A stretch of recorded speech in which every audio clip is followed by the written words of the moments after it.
Tonight, we're kicking off our Grossmont Union High School District College and Career Education Night.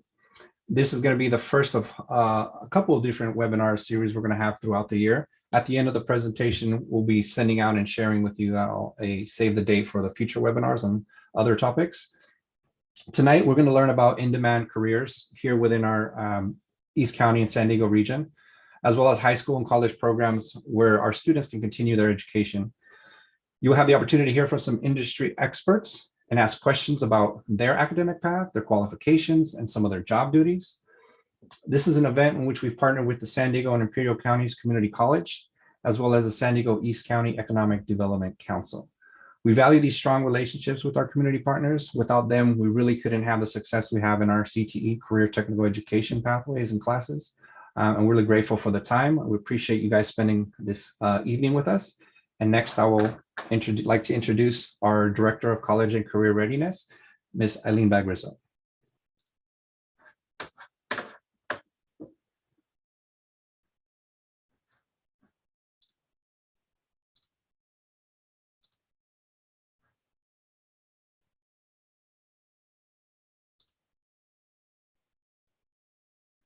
I think she might be muted. Yeah, I think you're muted, Eileen.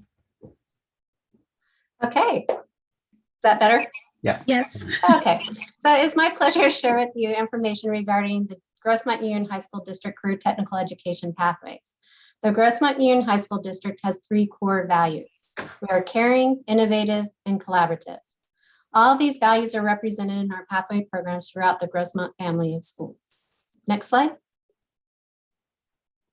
To give a little background on our career technical education programs in the Grossmont District, we have 42 career pathways, representing 12 of the industry sectors identified by the state of California. The icons you see on the slide represent the industry sectors and the high schools that offer the pathways in each of the 12 sectors. Our pathways include a 2 or 3 year course sequence in which industry skills are developed over the course of the pathway. Next slide. Our pathways are rigorous. 40 out of the 70 classes that we offer in our pathways meet the minimum requirements of the UC CSU admission guidelines. In addition, 21 of our pathway courses receive early college credit at Grossmont and Cuyamaca College. Throughout our pathways, we embed work-based learning activities such as guest speakers, industry tours, job shadows, mentorships from our industry advisors, and field trips, which help prepare our students for opportunities after high school. Our goal for CTE Pathways is to create a pipeline between high school, college, and the workforce. Tonight, you'll hear more about that pipeline. Thank you for spending your time with us this evening. Now I'm going to turn this over to Esteban, who will discuss the Grossmont Union High School District Program for College and Career Exploration. Thank you, Eileen. I just wanted to spend a few minutes really talking about a online platform we've kind of slowly rolled out within the last year. It's called Zello. We'll be playing a video here in just a minute, a quick 1-minute video to kind of outline what this program is, and then we will go into some features of the Zello platform itself.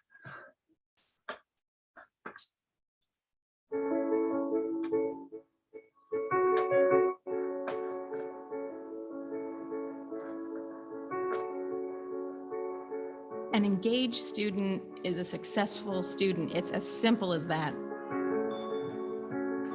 You've got some kids saying, I know where I'm going, just show me how to get there. And then you have students who don't think there's anywhere for them to go. You have to be able to support both of those students and everybody in between. Get them to take a real look at themselves and see what that means for their future. When you say to students, to any student, your life is not a one-size-fits-all thing. Let's take a look at who you are and how you learn and what interests you and figure out where that can take you. And let's map out how you can get there. You're giving these kids a real reason to care. They see just how much possibility is out there. That's when the switch flips and a student realizes they have a hand in their own destiny. And that changes how a student's going to view school and learning and their whole story. There is a difference in test scores, in attendance. It's this positive culture around academics, proof you can point to and say, these kids have the confidence to tackle the next step, whatever that might be. What happens when students are investing in themselves? It's remarkable.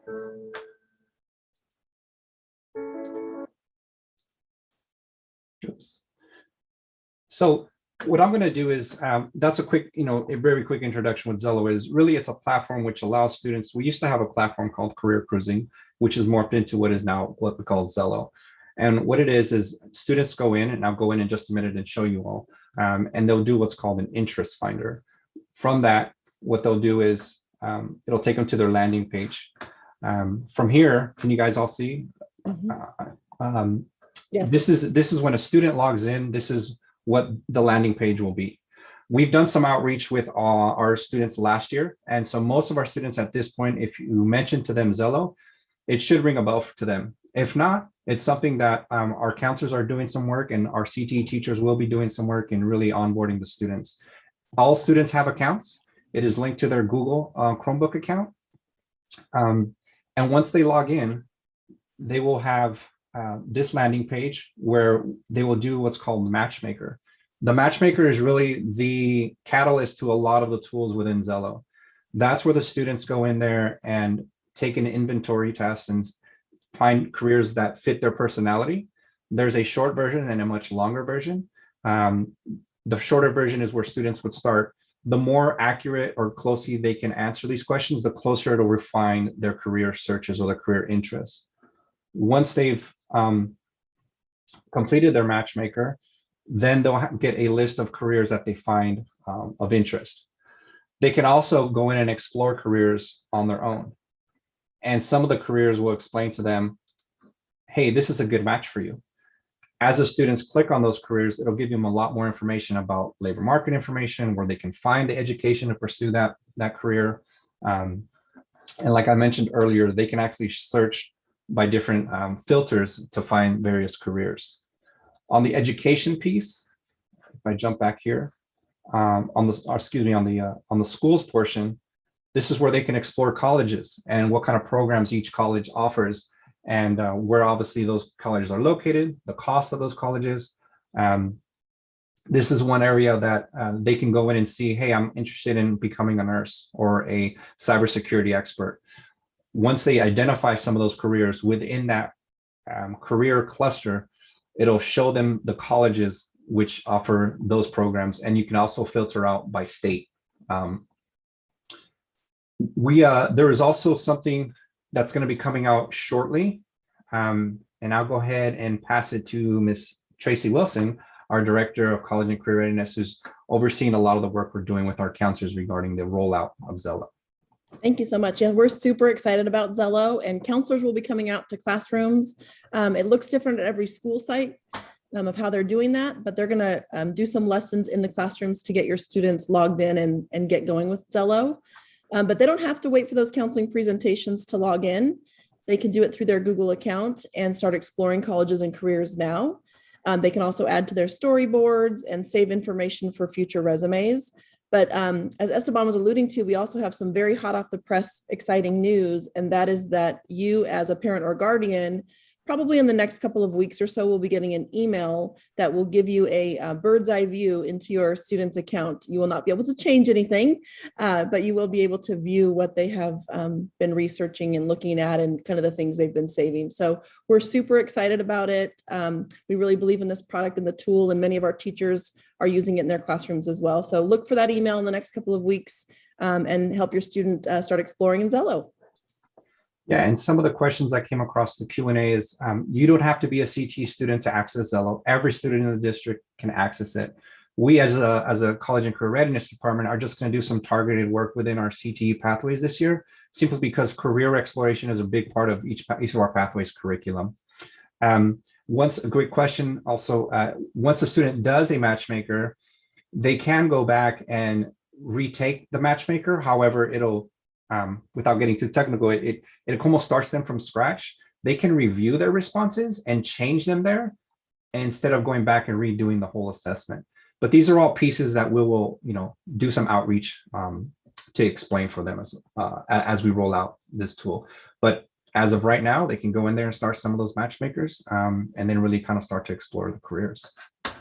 So with that, I'd like to pass it over to our panel moderator, and I quickly introduction of Mr. James Sly, and welcome him. And he's the president and the chief executive officer of the East County Economic Development Council.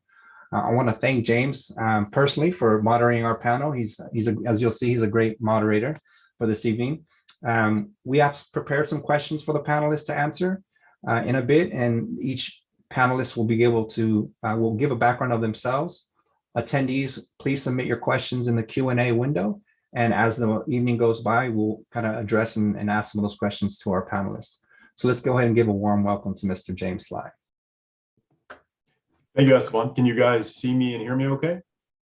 Yes. Yeah, sounds good. I know these virtual presentations are always kind of hit or miss, right? So we'll do our best, but we do have a great panel assembled here for you today. And I'm excited to show off the opportunities that are available in their respective career pathways. So like Esteban mentioned, we have a list of prepared questions and we have some Q&A at the end. But with that, I'll ask each panelist to introduce yourself when your slide is up on the screen and tell us a little bit about yourself and how you got into your current position, which work experiences, education kind of led to that placement. So Lorraine, why don't we go ahead and start with you? Good evening. It's my pleasure to be here with you tonight. A little bit of background. I currently work in the environmental field, and I'm an environmental engineer, and I work closely with civil engineers and structural engineers. My firm is a planning and environmental firm, so we have a suite of technical resources such as air quality analysis, biological resources, cultural resources that we investigate. And a little bit of background on me, I started with working in the nuclear industry based upon a 2-year degree at a community college. And then from that, I developed a skill set that led me to go back to school and complete my bachelor's and master's degree. And the reason why I bring that up, because it's important to have a strong foundation. And then from that strong foundation, I was able to get some work experience and determine really what was my passion, what was my interest. And it was always environmentally focused. And then from that, when I went back to school, that gave me a very detailed drive as to the direction that I wanted to go. And so I've been in the industry for over 20 years. And a little bit more information is that, the work experience, the life experiences of always being interested in the environment, I wanted to have a part in a regulatory setting in order to implement guidelines and regulatory compliance into an appreciation for the outdoors and the environment. And so that's a little bit of background on me. And are we going in phases so that maybe I should reserve the rest of the responses to the questions? Yeah, we'll be moving through the rest of the prepared questions, but I do want to call out as you look at Lorraine's background, it's interesting to me at least that she is, senior environmental specialist, as it says here, but she's working in transportation. So part of the intent of this panel and these conversations that we're having is to identify all of the opportunities that are within these specific sectors that might not be immediately obvious. So with that, why don't we move on to you, Jennifer? Hi, thank you, James. I'm Jennifer Bates, and I work in cybersecurity, and cybersecurity is a very broad field. So when you say, I want to get into it, or do you work in that, it's just extremely diverse. My subcategory is I'm what's called an ethical hacker, otherwise known as a pen tester. Companies hire me to try to break into their computer networks or their websites. And if I'm able to, or however way I'm able to get in, I write reports and teach them about those vulnerabilities, and they fix the vulnerabilities. So I am new to that career. I've been in it for a couple years. Second career. My first career, I have an engineering degree, electrical engineering, actually, and I was looking for adventure when I got my degree, and I got my commission in the Air Force, and I was in the Air Force for a while. After getting married and getting out of the military, I struggled a little bit with my career transitions. I was sort of thinking, I think I need a different career. I opted to take a break to raise my kids. And when I was ready to get back to work, kind of like Lorraine, I knew what I liked. I knew I liked math, and I knew I was just very curious, and I liked how things worked. And I just kept thinking, I need a very versatile career. Everybody needs someone in IT. So I went back to school to my community college and got about 20 credits of community college credit in IT. I learned how a computer worked. And that's where I took the security class, and I just fell straight down the rabbit hole. It is a very interesting career field. You should be a lifelong learner to do that. I love it. I love it. And I got a certification scholarship that was designed to increase the presence of women in cybersecurity. And so got my certifications from there, and they're just a couple of years old, and then went out and had to find a job. And I'm on my second job. It is just as much fun as it sounds. And yeah, I love talking about it. Yeah, thank you, Jennifer. And I think it's interesting that you can look at her background in transitioning from community college and military into penetration tester. I think that if I was doing that job, penetration tester is a really cool job title, but I might include ethical hacker on my business card. It's a little more added excitement, but hopefully you'll see some of the alternative pathways that people use to reach their dream jobs as we go through this panel. But Paul, you want to go ahead? Sure. Great. Thanks, James. Welcome, everyone, for including me tonight. I appreciate it. My name is Paul Nebbs. I'm a director of ambulatory services at Sharp Grossmont Hospital, and nursing is my background. And, you know, I never thought I'd become a nurse to become in a leadership position and supporting those caring for the patients, but I love it greatly. A little bit about my background. I grew up in Northern California, and no one in my family had really gone to college. And so I was getting through high school. I didn't really have a plan, and I really didn't think college was in my future. And I got out of high school, started working some odd jobs and working. And then I really found and this, knew that I needed to, get on a career path, if you will. So I knew I needed to mature a lot. So I joined the U.S. Navy and had a great 4 years in the U.S. Navy. I learned a lot, grew a lot, and earned a lot of money for college, which was great. So that's how I settled here in San Diego. And I knew I wanted to be a nurse, so I got out. And money was tight, as a newlywed and a young guy out of that age. I didn't have a lot of money, so I went to community college. It was a great resource. Grossmont College nursing program was great. I did that, and the rest is history. I started working here at Sharp right out of college, and as a registered nurse. And then, as my passion, I realized that I really enjoyed leadership and supporting the care. So I went and got my bachelor's and master's in nursing through Cal State University Dominguez Hills, as I knew that was going to be necessary for my career path. But I really enjoy it a lot. As you can see in my on the slide there, I've done quite a few things, but I knew that leadership was for me and supporting others. So that's what I do now. And I'll be looking forward to your questions later on during the question and answer. All right. Thank you very much, Paul. And let's move on to our last introduction of our panel, Evan. Good evening, everyone. My name is Evan Ong, and I do business development and client relations at Bird's Eye Aerial Drones. We are a local drone service provider based out of Santee. And amongst all kinds of aerial data collection, we do a lot of utility inspections for both SCG&E and SCE, a lot of construction work, a lot of transportation work, basically anything where you can collect data from the sky and use it to save yourself time and money. That's what our company does, and we provide both the pilots and the data at the end of the day there. I think par for the course today is kind of going to be people switching from one career path to another. I have a bachelor's degree in television production from Emerson College. And worked in the entertainment industry at both DreamWorks and CBS for a few years. before I decided that that's not what I wanted to do.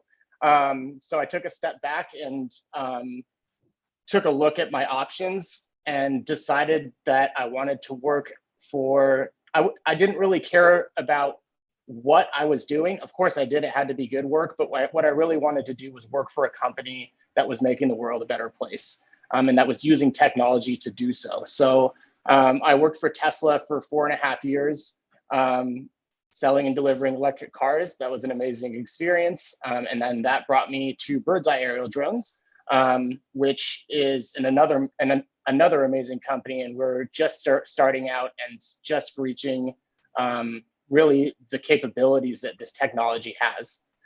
So it's a really, really exciting field. It seems like it changes every day.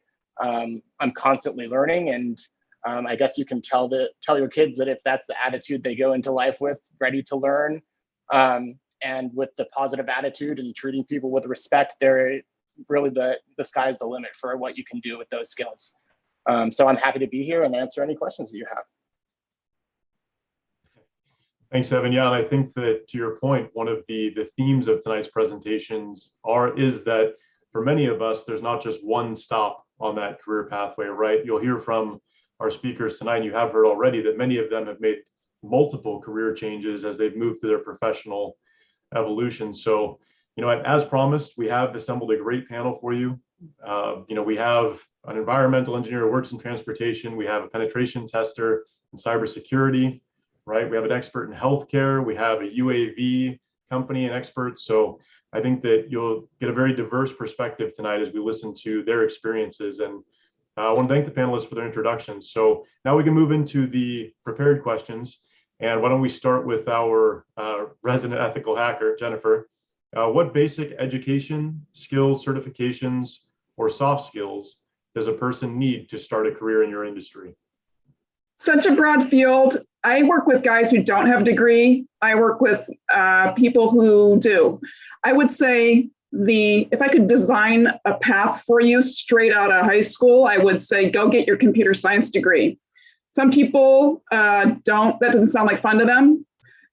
Sometimes that sounds like too much work, or maybe they think I'm not going to go to college. And I just want to kind of dig into that a little bit, because being a lifelong learner is absolutely imperative for my career. You have to love learning. You have to be very curious, constantly asking why. And I think I will never stop learning. And that is why I chose the industry.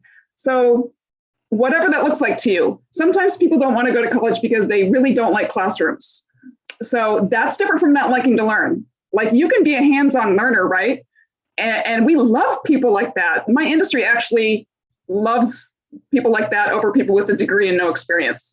It sounds crazy. Now, sometimes people will say, well, I didn't have to get a degree. I had 85,000 years as a sysadmin, so I didn't have a degree. And I think, well, wouldn't it have been easier to get a degree? So I don't know, get started somewhere. I would say I got all my solid basics on how a computer worked at my local community college. I didn't get that in my electrical engineering degree. I got some other stuff from it, but my degree was old, and those degrees, they kind of grow moss on them. So you have to constantly be updating. So my solid IT background I got from my community college. Certifications, my basic certs, like for A+, like the certification that they have where you work help desk and things, you can get that through them. I would highly encourage a degree. The only times I see people being held back by lack of degree, I do see that sometimes. See that sometimes. But if you're not into the classroom, don't let that hold you back, I guess is my message. There are certifications, there are people with degrees, broad field, it depends on what you want. But don't let that hold you back. Like, if you learn by like tinkering and putting things together at your house, we love you. So if there's sort of a place for everybody, and our skills gap is so severe right now, really, we just need you to be constantly teaching yourself, learning, and being just kind of driven in that area. So. Yeah, it's funny as we talk through these experiences. I should have mentioned at the beginning of this, I'm also a Grossmont Cuyamaca alum, and I think that when I was in college, I hated accounting, right, as an example, but now that's a huge part of my job, right, running an economic development agency. So the combination of education and experiential learning can be pretty significant as we're trying to build some of our professional careers. But Paul, I'll move on to you. What basic education skills certifications does a person need to break into the healthcare industry? Great. That was great, Jennifer. Yeah, at Sharp Healthcare, and I would imagine at most healthcare hospitals and systems, the minimum you're going to need is a high school diploma or GED equivalent, obviously. In every position I posted and hired, that's the minimum that we accept and are looking for. But we recognize that a lot of the positions that we offer that are, high school diploma or GED equivalent are entry points into healthcare for folks who maybe don't know what they're looking for. Like I know a lot of us have been there. And so those would be roles that are supportive roles, in the supply chain system and even in the patient care system. There's a lot of roles where, concierge, and there's a lot of roles where we really are looking for a person with the right fit, the soft skills we're talking about, being empathetic. You can't be in healthcare and not be empathetic. It's just not going to work, right? And then good interpersonal communication, things like that. So as a minimum is a high school diploma and a GED equivalent. And then from there, it goes to a lot of different ways. We have technical roles. We have so many technical roles in the hospital, surgical technicians, anesthesia technicians, radiology technicians that specialize in CT, MRI, ultrasound. I mean, it goes on and on. We have sleep disorders technicians, hyperbaric technicians, and we have so many different types of technical roles. And those are technical schools for those programs, which is very doable for a lot of people. And it's a great way to make a difference. So, and then we have nursing like I did. I knew that I wanted to be in healthcare. I knew I wanted to be a nurse. And I said, well, I'm going to go in, a great, well-respected community college program. I did that. But then I realized I needed more for where I wanted to go further in my career. But there is just so many options. So it really depends on the role you're looking for or the career path you're looking for. But, if you really are unsure and you say, well, I think I want to work in healthcare, then you just need to, network and reach out and find a way. And sometimes that's just getting an entry-level job. I know one of my colleagues that I work with, I've known her for 20 years here at Sharp Grossmont Hospital. She just hit 40 or 41 years here at Sharp Grossmont Hospital. She's a nursing director. But she started in entry level in housekeeping, 41 years ago, and then said, oh my gosh, I want to be a nurse. She made it happen. She went to school and did community college program and got her nursing degree, and then went on for a bachelor's and master's. And she's the epitomizes, what you can do when you, set goals. So I hope that helps. Absolutely. And, I think Paul makes a very good point that I'd really like to highlight when he talked about the breadth of the healthcare industry. I think that when we talk to parents or students and we ask them what they want to be when they grow up, many of them say, well, a doctor, a lawyer, or an engineer, right?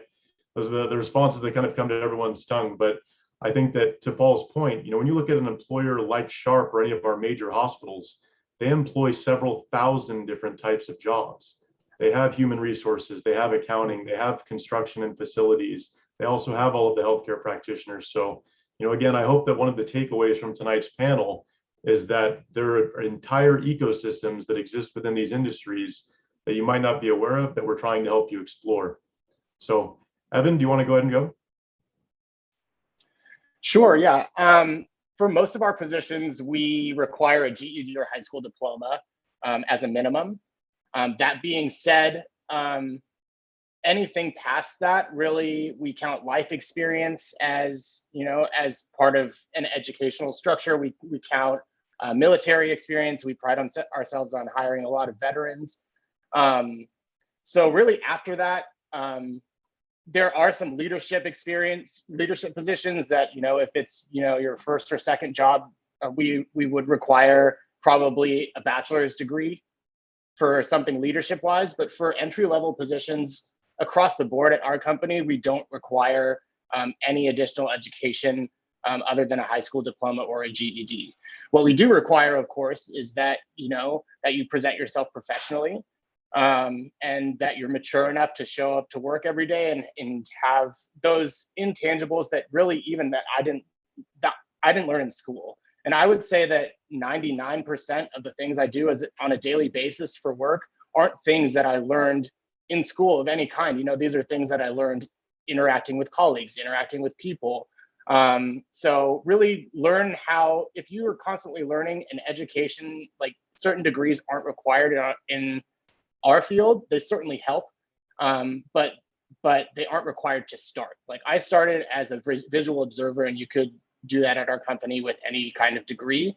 To be a pilot at our company requires what's called a 107 certification, which is through the FAA. It's basically like a mini pilot's license. It's a commercial drone pilot's license. So that's what's required to fly drones for us. But other than that, you know, the drone pilots at our company are really only 10, 15, or 20% of the people that work for us. And we have a ton of other positions that aren't specifically that. We have HR, we have finance, we have me in business development. So really, I'd say find what works for you. And I was the kind of person that I'm not a great classroom learner, and I probably should have taken a route other than, you know, the traditional high school to college to the workforce route. And that's something that I wish I had experienced and maybe explored a little bit more when I was younger, but it's brought me to where I am now. And education is by no means required, but you can educate yourself in ways other than, you know, going to college. Go to a library, read a book. You know, the internet is really truly an amazing place right now, where if you search the right way for the right information, you are bound to find it. There are a ton of free classes and free stuff that you can find. So definitely pursue an education if that's what you're looking for. But if that doesn't fit your learning style, there are absolutely other ways to do it. I think that's a great point to make. You know, when I was a kid, right, you had to read a ton of books, right? I'm sure we all have that experience. Now you can watch maybe a 10-minute YouTube video and you're feeling pretty good by the end of that, right? You're feeling pretty qualified. So anyways, Lorraine, what can we do? What do I need to bring to the table? What education or skills do I need to go after to start a career as a senior environmental specialist? Yeah, so really a minimum is a bachelor's degree, but we have staff that may have a degree in journalism that now they're doing a technical track. And I would like to clarify that there's private sector and then there's public sector. And the public sector is that you might work for a city, county, a resource agency like U.S. Fish and Wildlife Service, U.S. Army Corps of Engineers, et cetera. That is a private sector. Now, I work in the public sector and for a consulting firm, but at some point in my career, when I first came to California, I worked at the county of San Diego, and that was a really informational catapult for me because I got to work with a lot of different departments and divisions within the county. And that's how I stumbled upon transportation, because I saw the vision. I liked being able to go out and have an effective role in things that were all around me, from a building of a street, building of a bike path, and being part of that team and the collaboration associated with that. So it's knowing what your skill sets and interests, and you're not going to know intuitively by just your academic career. Similar to the panel that you're hearing from this evening, is that go out and do things that you're really passionate about, whether it's volunteering for a nonprofit, whether it's volunteering at the Birch Aquarium at Scripps, realizing, oh, I love marine biology and this is a path that I wanted to do. So it's investing in yourself, but then also listening to what your passion is and how do I navigate that avenue into transcending that into a career that you go out and you're motivated to work in that field. So that's kind of like a background that a minimum of bachelor's degree, but also accreditations in areas of expertise. That if you want to be a civil engineer and you want to be a professional engineer, there's a certification for that.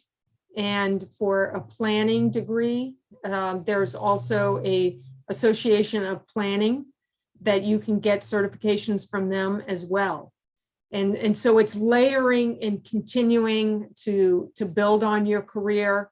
And I think it's never short of being able to communicate. My dad used to always say, it doesn't matter if you're the smartest person in the room, if you can't convince other people through that communication, it doesn't do any good. And so making sure that if you're not comfortable with presenting, put yourself in that uncomfortable situation to challenge yourself.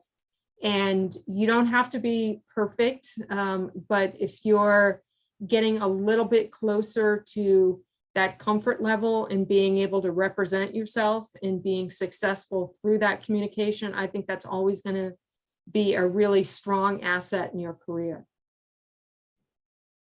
Absolutely. And I think, Lorraine called out a very, to me, interesting point and worth highlighting, that education doesn't have to be a delimiter in terms of your career pathway, right? Just because you get a bachelor's degree in something doesn't mean that has to be your forever career or maybe even your early career. We've heard from many of the panelists tonight that many of us have made some pretty significant career changes as we've progressed, like I called out earlier. And to highlight, I have a business degree and I'm running a nonprofit. My predecessor had a degree in biochemistry and a minor in medieval studies. So life can take us some really weird places. And I think that some of these early experiences, these early employments, can do a lot to partner with education to sort of help direct our interests, help direct our career path. And so I think that as we consider what our next step looks like, as we move into college and move through college and work on our degrees, if that's our path, what sort of jobs that could lead to, because it's a pretty broad and open world out there. But next, Paul, I'll start with you first. We'll move to you first. What can a student do to be best prepared to enter your industry? Is it internships? Is it work experience? Is it volunteer stuff? Is it job shadowing? How can they break into healthcare? It's a great question. So I think a couple of things. I think that if they know anyone, first of all, that within a family or friend, any kind of acquaintance that works in healthcare, that's the best thing. The best thing is to find somebody that's already in the industry and that can kind of, talk to them and find out what are your interests and what are you looking for. Because thanks, James, for bringing up earlier. I totally forgot to mention that. Yeah, we're an entire ecosystem in a healthcare institution like this.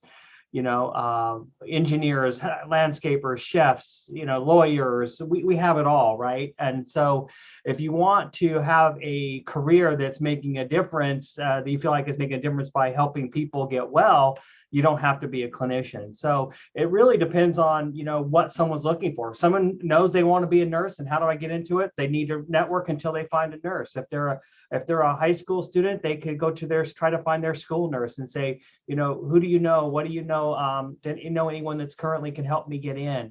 Talk to their career counselors, et cetera, at school. But absolutely, if you don't have access to any of that, then you really could look for, like I said, entry-level positions. So you could go to sharp.com right now and start looking for jobs that are posted.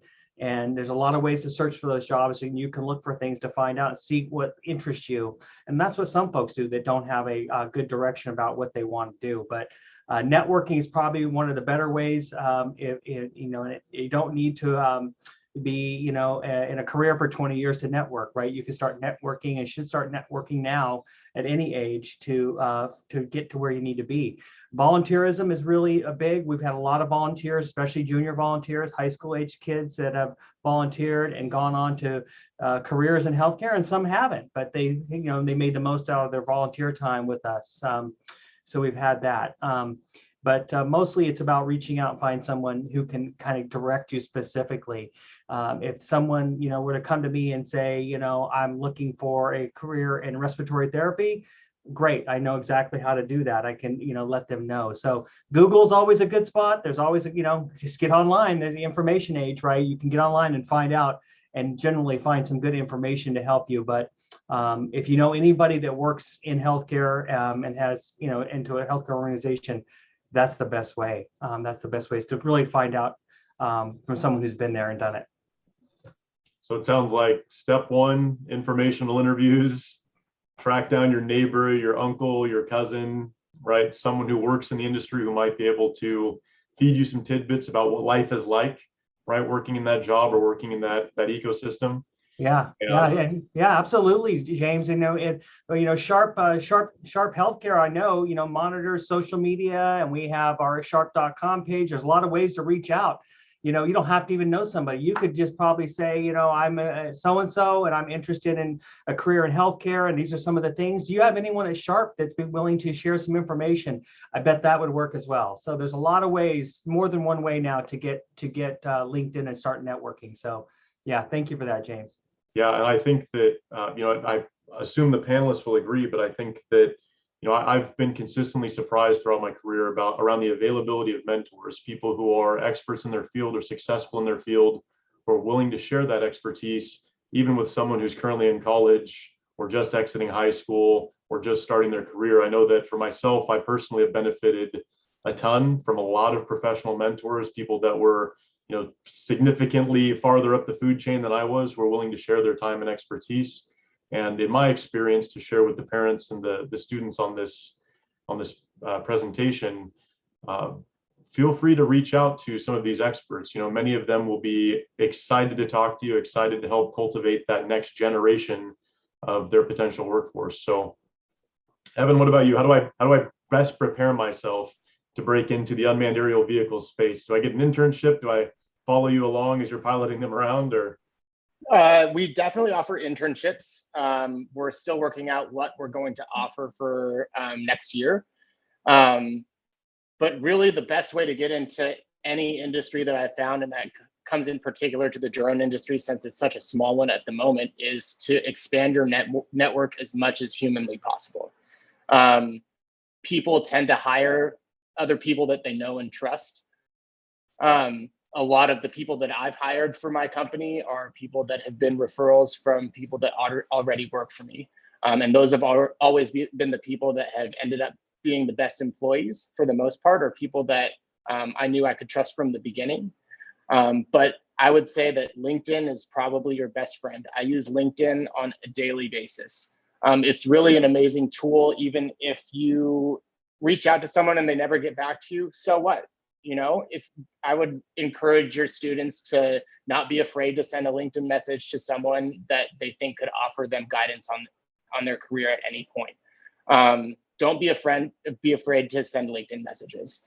I'm always happy to answer those kinds of questions that come through on my LinkedIn. There are a lot of people that are trying to get into the drone industry at the moment, and they want to know how. But really knowing the people that are hiring is one of the only ways that you're going to get in for the most part, unless you have a truly outstanding resume that just pops to the top of the pile. Grow your network, find a mentor, absolutely. And then I wouldn't say necessarily use those people, but use what you've learned from those people and their connections to further your career. Yeah, it's the 6 degrees of separation mentality, right? Somebody 100%. knows somebody that works in that industry who can help tell you what it's like or help you out with an internship. I know that there is, when we look at careers and how they're built, oftentimes many employers don't even post jobs publicly because they have what Evan just talked about, right? The ability to network and refer and drive referrals that way. And when it comes to hiring, your new employee, it's a very scary proposition for most employers. And so I think that it would behoove many of our students to cultivate their networks so that if they're looking for opportunities, they have people who are willing to, kind of vouch for them, right? So, Lorraine, what can we do? Are we doing water samples? Like, how are we breaking into the transportation industry? Well, I think the internships are a great gateway, because and even being an intern at a agency, whether it's the county, city of San Diego, that is an easier mechanism to get in the door. And then you get to work with many different departments. I think intuitively, I'm always inspired when we have internships and they want to learn about the cross market from whether it's engineering or biological research, water samples, soil samples, et cetera, that being able, once you get in, to cross market yourself and have that spirit and that passion to want to do more, not just show up to work, but have an interest and a drive, and that is recognized. And then from that, use that as a mechanism to be a mentee. So look for somebody that you can identify with, that you aspire to be like that person, and use that relationship to learn more about what path did they take, and what sort of information and resources can they present to you as a mechanism of that. And then I think for the additional network, and knowing your network is really important. And it's not about the numbers, it's about the quality and the focus of your network.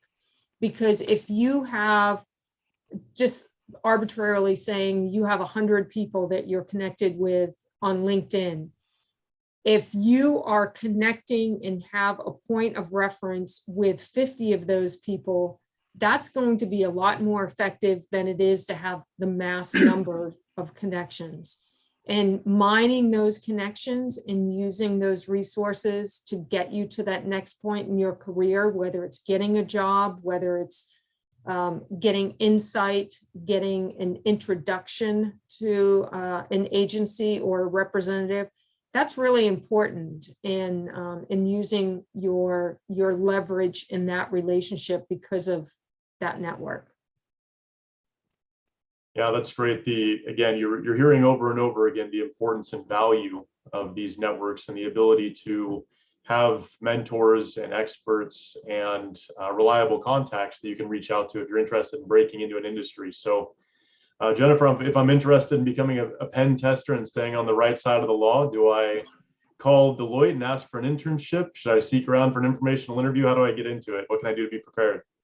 Stay on the right side of the law. That's like the first step. It's hard to hire someone in my industry if they've broken the law.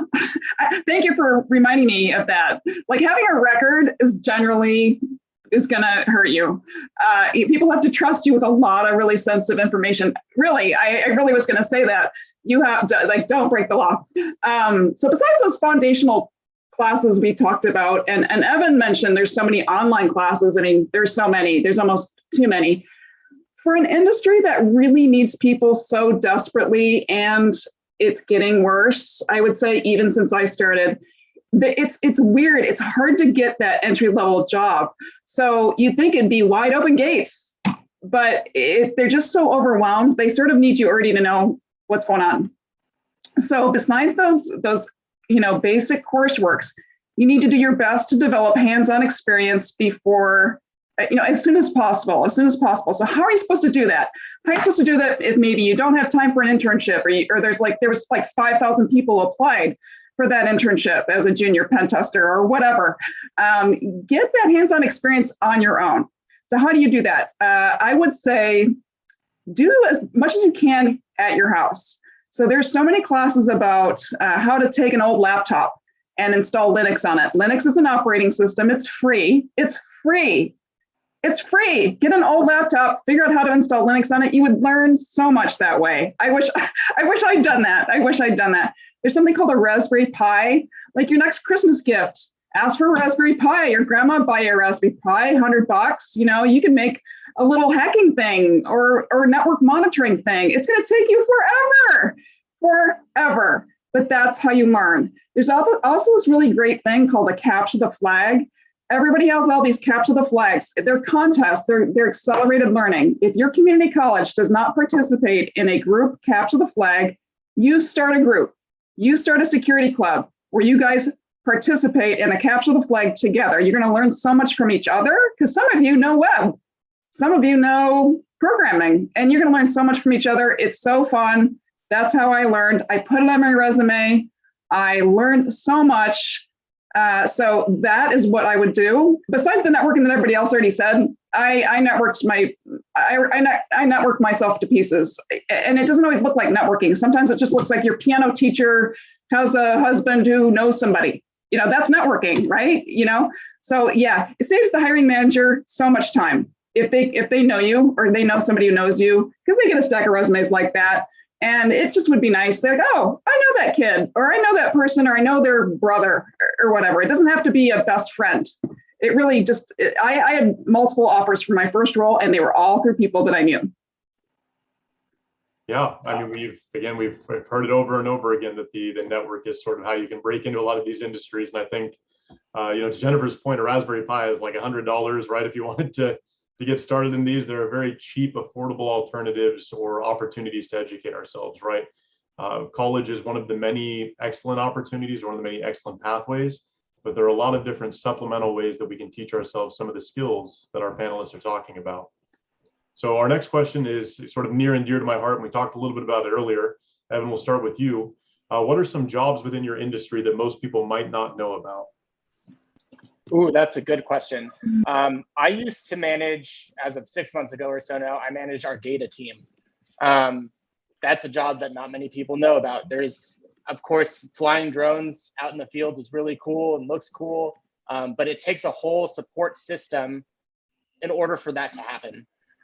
Once they fly the drones and collect the data has to be processed and renamed, quality checked, and that's a big part of what we do.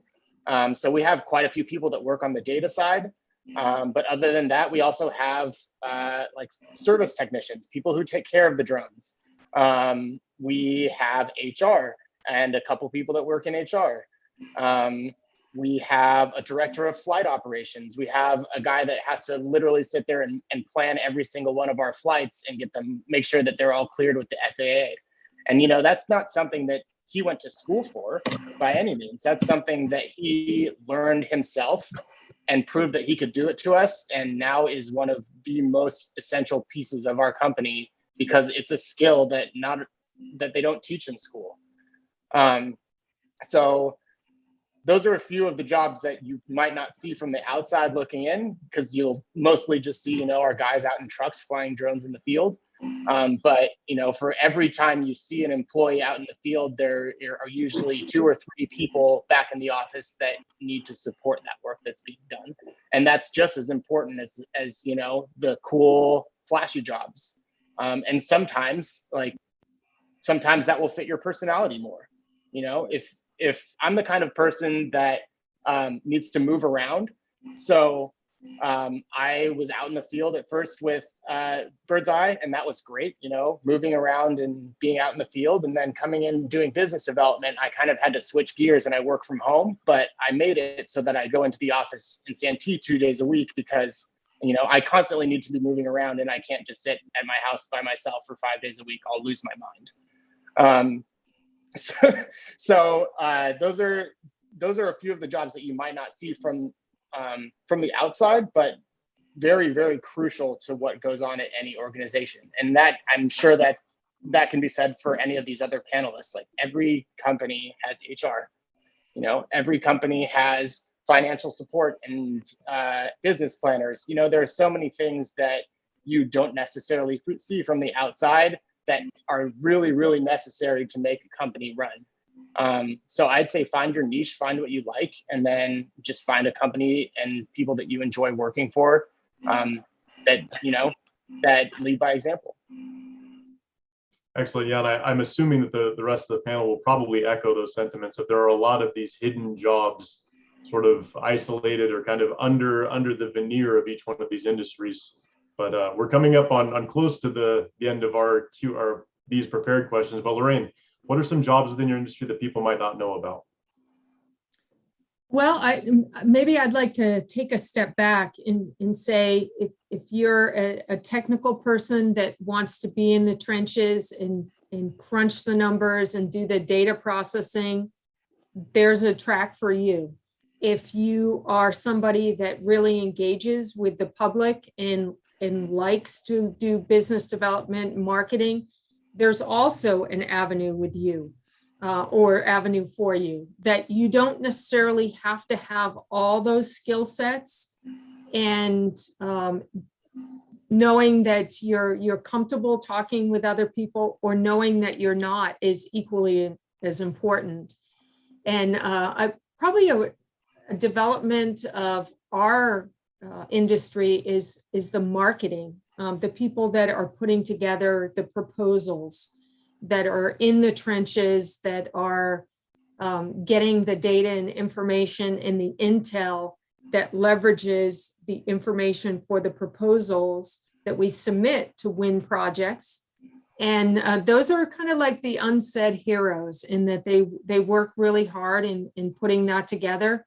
And there's a lot of tireless effort that goes into them, but they don't always get the recognition. So the marketing, and if you're a good writer, I think that's also something that is never underutilized, especially now. I think that that's not something that people inherently, as from an engineering field, have a really strong skill set, but it's really important to have that. Absolutely. Yeah. Jennifer, do you want to talk about some of the jobs in the industry that people might not know about?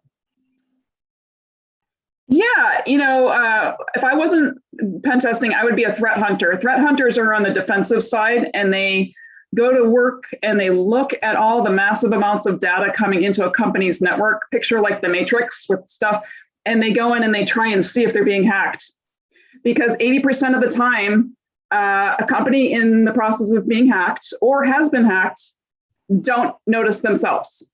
So 80% of the time, it's somebody else said, hey, did you know that there's like a malicious presence in your network?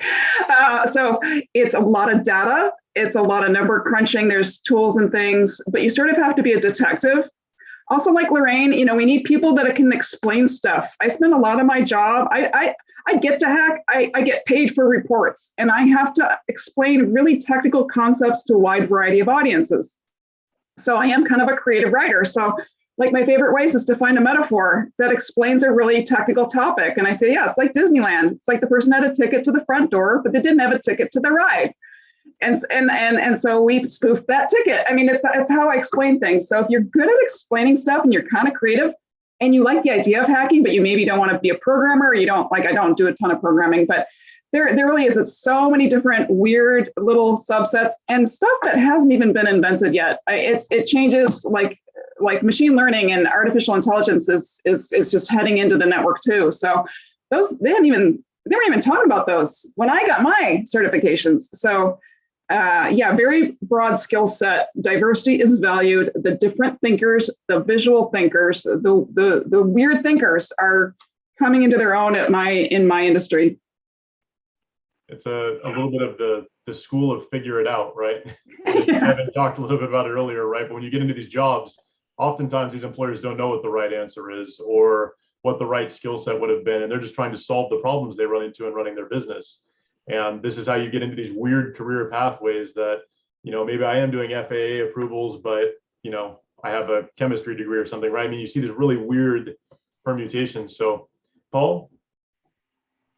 Well, everyone's done such a great job. I'll try to just kind of add a little bit something differently if I can, but so much is true in healthcare as well. So we are a little city here, a micro city. We have everything. We have security officers, we have architects, we have lawyers, we have engineers and mechanics. We have landscapers. Our landscaping on our campus is beautiful. You like working out in the sun all day and doing landscaping? Is a great opportunity to do it. The point is, I think the exercise is really, we spend a lot of your life working and you want it to make a difference. You want to feel like, all the time you spent driving to work, going to work and doing that work is time well spent, and it actually becomes a passion, because if you enjoy what you're doing, it doesn't feel so much like work. I think Evan said, one of the things he was looking for a company that we feel like is making a difference. And, that's what I love about my organization. And I know your organizations, there's so many out there. You need to find your passion, what you want to do, and put it with a purpose. And that purpose is an organization that's like-minded and want to do the same. And in healthcare, you don't have to be a hands-on clinician unless you want to be. There are so many things. There's too many for me to mention. There's chief executive officer, there's housekeeping, there's, and patient admitting specialists, accountants, financial experts. It's everything under the sun is there. The important thing is that you find what makes you, where you feel comfortable, the culture of the organization is in alignment with your values, and then you feel like the work you're doing is making a difference. And when you have that, you really have everything, in my opinion. Yeah, and I think that, again, Paul, to a good point is that some of these skill sets are sort of occupation agnostic, right? If you become a good leader, you might be able to lateral that into a variety of industries, whether that's in healthcare or cybersecurity or transportation.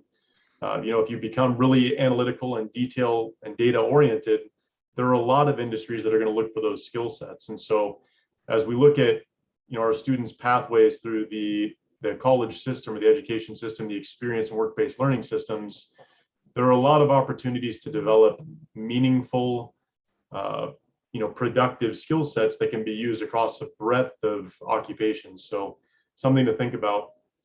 Our last prepared question for the night, does your industry see a growth in employment in the next 5 to 10 years? Lorraine, we'll go ahead and start with you. Sure. Well, I think there's a strong sense of what is going to be needed from, I can speak from an infrastructure standpoint. With its highway, we're not necessarily putting more cars on the road. So transit is a great area of development, being able to move people across the board from a pedestrian and a bicycle standpoint. There's a lot of infrastructure development. I think you're always going to need engineers and planners. It's part of how we operate as a society. And so I see a lot of development in the company that I'm with, Rincon Consultants. I've been with them for 3.5 years, and we've more than doubled in size, and we're over 425 people within 13 offices throughout California. And that's a mid-sized firm, whereas there's been a lot of growth in the industry across the board. So it's a very strong development opportunity. Great, thank you. And like I said, we are coming up just against our Q&A window, but Jennifer, do you want to go ahead and go? Just give me a thumbs up, right? Are we expecting to see some growth in employment in the next 5 to 10 years? Is it going to be significant, marginal? Significant, like massive, like we're just, it's getting worse. I never thought that was possible, but it's getting worse, not better. Our gap is growing. So yeah, fairly desperate situation. I think the cyber 9/11 has not yet come, but that's what a lot of us talk about. And it's that epic battle of good versus evil and an orderly society versus anarchy. We need good people that are going to stand in the gap and protect our country and our infrastructure, our power grid, our industrial supply chain, everything. Send more workers, please. Yeah, parents, students, you heard it here first. Deloitte, one of the biggest consulting companies in the world, desperate for cybersecurity talent. It's not an unknown need, right? And so if you have students that are interested in that career pathway, it sounds like there are a lot of opportunities for them. Paul? Yeah, absolutely. Growing. Healthcare is expected to grow at least 15% over the next 10 years or so, 8 to 10 years. And it's with the aging population, advancing technology, allowing us to live longer, et cetera. You can paint the picture, along with the baby boomer generation that's going to be retiring. And so there's a lot of opportunity in healthcare, especially in the clinical roles, but in all the roles. So if once, I think one of you, maybe it was Jennifer or Lorraine said earlier, it's kind of paradoxical, right? There's this great need, but people have a hard time getting in. And so network with folks to find a way to get in, because the healthcare demand is there as well. Awesome. Yeah. And so right before we enter our Q&A window, Evan, is your industry going to grow? Significant? Yes. A little bit? Exponentially. Yeah, our company had 10 employees at the end of 2019, and now at our peak, we have 150. That is And that's just the tip of the iceberg. As we get into new FAA regulations where beyond visual line of sight flights are allowed, and where AI and machine learning start taking over the flight patterns of these drones, we're going to see uses that we can't even imagine right now. So yes, absolutely. Yeah, when I met Bird's Eye Drone about a couple years back, there were only about 2 employees, and now 3 years later they're at more than 100. So you can see some of that exponential growth reflected in Evan's comments. But that concludes our prepared questions. We have Esteban and Monica helping with the questions in the Q&A window. And if you'd like to submit a question, please do so now, and we'll do our best to get to all of them. Thank you so much, James. Oh, sorry, Esteban. All right, go ahead. Yeah. No, I was just going to say, Lorraine, I have the links ready from the Women in Transportation. Can I share them in the chat? Yeah, and I just put some information in there too on the Transportation U, which is for high school students, and it's a STEM-oriented program for young women. And I put some information in the chat. But Monica, if you want to queue up some additional resources, WTS, Women in Transportation Seminar, is the mechanism that that you guys got in touch with me. So I have to represent them. So I wanted to provide some information. And this is how you can get involved from a mentee standpoint to get connected with a mentor. Thank you So so thanks much. for that, Monica. No, you're welcome. And just to reiterate what the panelists were saying, how did I connect with Women in Transportation? Via LinkedIn. So LinkedIn is a great tool. We could get to a couple of questions before we go into our community college overviews. There is one question that I think is directed to you, Jen. Given the increase in ransomware in healthcare, if someone wants to do threat detection, cybersecurity for health systems, where should someone start? We really need people who know the basics. So like it's sort of like the same story. So it's just a different application of the same story. Everybody gets hacked by a bad password or lack of cybersecurity awareness, or maybe an unpatched server or a phishing email. So the same regular knowledge base that you would need at NASA, you need at the hospital. There's a few twists to it for what's important to a business. What's important to a business can vary. Like if you're a bank, your needs and what's important to you is different from a hospital. So, but privacy is privacy. Personal data is personal data. A place getting shut down, or an operating table getting shut down because of a denial of service attack on some of their monitoring equipment that was misnetworked. That's all IT. That's all IT. And it's those solid foundations, how an operating system works, how do computers communicate, and it's just a different twist on an old favorite. It's just, and they would love to have you. It's a great, Children's Hospital. I interviewed with them, just great people over there, great IT department. And so it's a thing, but it really is those same solid foundations. You just really have to you have to learn your ABCs before you write a book, right? So go learn your ABCs really well, and you'll be very useful to a hospital. Thank you so much. We have one more question. I see the other ones are more comments, and then I see a question about college pathways. Thank you, Jen. We'll get to the college pathways in a second. There's a question from Renee Pike. This is for anyone. His name is Zach Pike, and he would like to work in machine mechanics industry. Where can I go to school? And I have been looking for vocational training and haven't had any luck. I don't want to go to college. Does anyone have any words of wisdom for Zach? It's machine mechanics industry, so I don't know if even you, James, sorry to put you on the spot. I can, yeah, if you'd like. Depending on which sort of branch of that field you'd like to get into, right? If you're looking for more hand-on stuff, then you're looking for something like CNC training, welding, machinery repair. There are a few vocational schools around San Diego County, one at San Diego City College and one at Quality Controlled Manufacturing in Santee. Both of them offer vocational training programs related to manufacturing, machining, machinery repair. If you're looking to get into more of like the robotics side of it and the mechanics piece of it, then you probably are looking at that degree pathway. right? But it sort of depends on which one is your emphasis. But I have more information about that I can share someplace else if it's relevant. Okay, thank you. Renee or Zach, can you please send us your email address and we can follow up with you over email? I think those are the questions that we have given the time. On behalf of me and the community colleges, I thank the panelists so much for taking the time this evening to be here. I'll let Esteban say a few words before he introduces our next speakers. Yeah, thank you, everybody. And again, another dynamic panel. Appreciate everybody, involvement, and James, great job moderating there.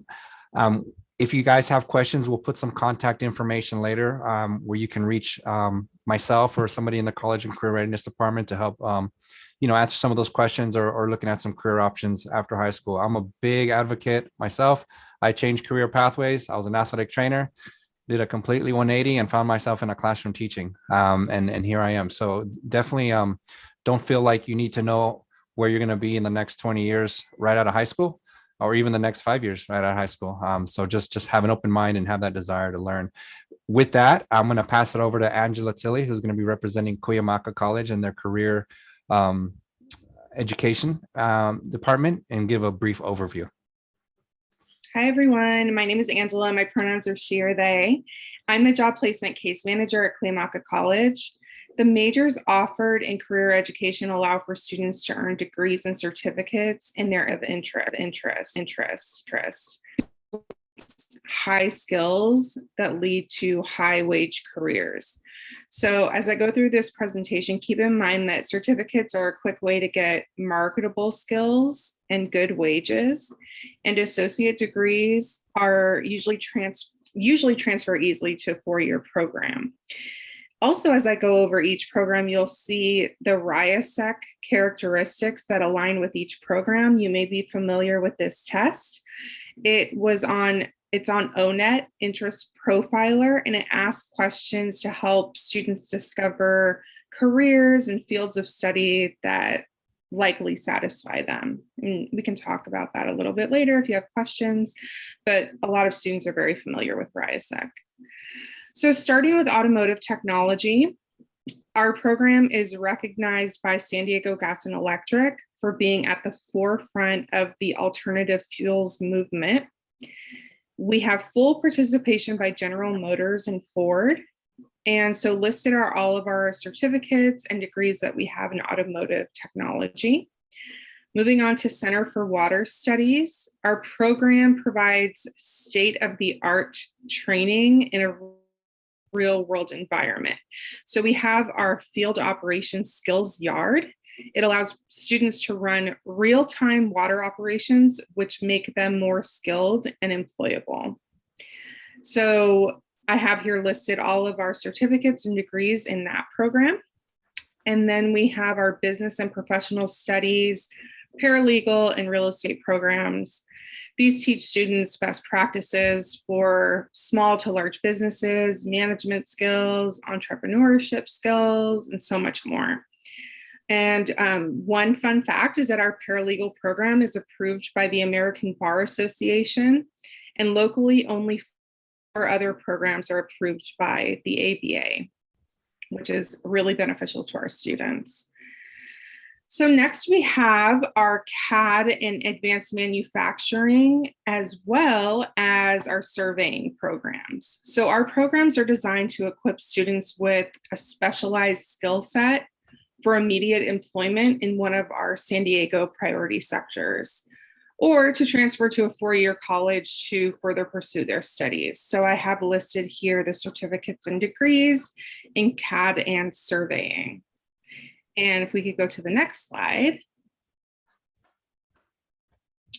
Great, so we have child development also. This is another popular program in our career education department. Our program curriculum is designed to prepare students for employment as teachers, directors, aides, all in the preschool and childcare centers. So we also have a partnership with Point Loma Nazarene University for a 4-year degree. So that's a huge huge highlight to this program. And I've listed all of those certificates and degrees in child development. And moving on to environmental health and safety management. This is a very popular program that emphasizes the importance of identifying hazardous conditions and agents in the work environment. So students will study multiple hazards and other occupational health and safety concerns. So I listed those certificates and degrees out for you. And then moving on to our ornamental horticulture program. This program is for the rapidly growing greenest of green industries. So anything from nurseries and florists to tree health, sports venues, turf, all of that. We also have advanced programs for irrigation and landscape design. I just recently helped a student prepare for an interview at the San Diego Zoo as an arborist, and they got that job. So very exciting. They were part of our ornamental horticulture program. And then we have computer and information science. Our program prepares students to succeed in another one of San Diego's priority sectors. Certificates and degrees are offered in networking, security and system administration, web development. We talked a little bit about it during the panel about cybersecurity. So that's something our program hits on too. And so I listed all the certificates and degrees there for you. And lastly is graphic design. So our program prides itself in 3 well-equipped Mac computer labs and workrooms. And our facility is known for being one of the best in San Diego County, with equipment and software upgraded regularly to ensure that students are using the most current technology. So I listed those certificates and degrees out for you there. And that is Cuyamaca College. Thank you, Angela. And now I want to pass it over to Erica, who's representing Grossmont College in their career education department. Hi, everybody. Erica Shadman. I'm the CT program coordinator for the Division of Career Education and Workforce Development. And so just kind of running through some of the programs at Grossmont College. Similar to our sister college, Cuyamaca, we do have short-term and long-term programs available, which means short-term, which could be anywhere from 1 to 2 semesters, to long-term, which is a minimum of 3 to 4 semesters available in these 7 departments. So going through that, we do have administration of justice. So this is everything from public safety, correction, security academy, and then our forensic technology program. We do have our business office technology, which is our BOT. This is a lot of our short-term certificate programs where you go directly to work after completing a semester or or 2 in the certificate program. So we have everything from medical office assistant, business general accounting, front office, receptionist, office assistant, and office software specialist. Next, we have our business administration, which goes under insurance services and accounting. And we both have associate degrees and short-term certificate of proficiency and certificate of achievements for this.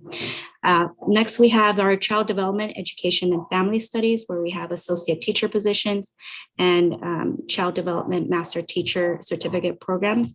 And again, these also go directly into job placement after completing the certificate programs. Next, we have the computer science and information systems. So these are a lot of our associate degree programs in networking and cybersecurity, which our panelists talked a lot about. Drone technology, again, this is one of our newer programs. Data science, programmable logic controller, and information technology technician. We do have also a partnership with Point Loma Nazarene, where we have a bachelor degree program offered where students take the classes at Grossmont College at a lower rate than going to Point Loma Nazarene full-time and going out to their location. Next, we have the culinary arts, which is one of our popular programs. And we have certificate of proficiency, certificate of achievements, and associate degrees in banquet, line cook, pastry cook, and prep cook. And then lastly, we do have our marketing management and international business program, which houses our hospitality and tourism programs, international business, marketing and retail management. And we are putting in a new program, hopefully soon, for supply and logistics technician.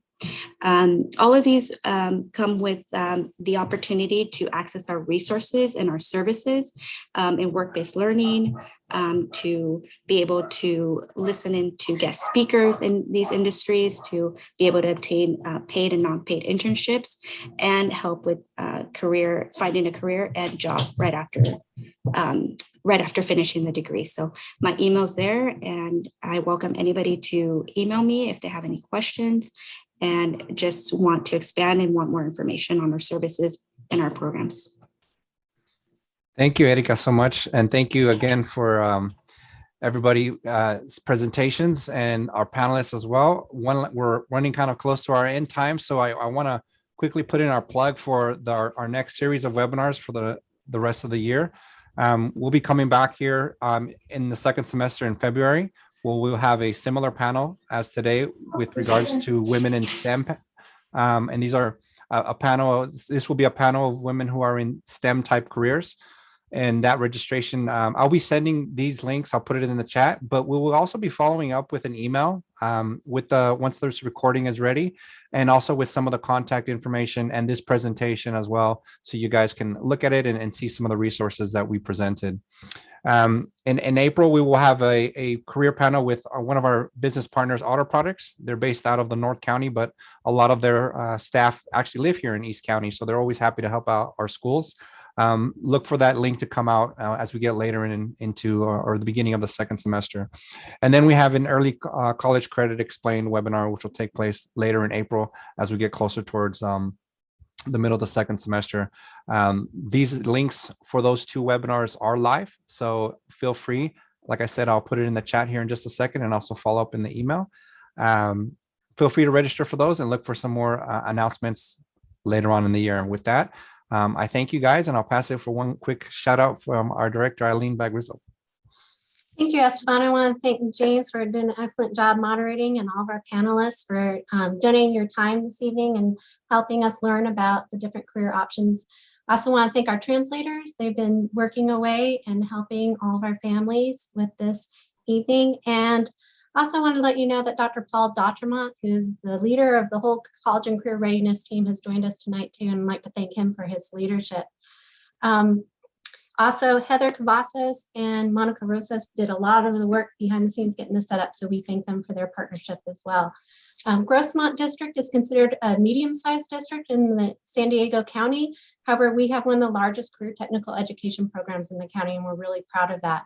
A lot of the suggestions that our panelists made about how to get into these careers, those are the things that we explore in career technical education. We set kids up with internships, we have guest speakers, we have industry panels, and all the ways that we can help prepare students get ready for college or career. And we hope that your students are interested in pursuing some of our pathways, and we're always available to give you more information on that. And I hope that you can join us in our future webinars. So thank you for spending your time with us tonight, and we hope to see you at the next one.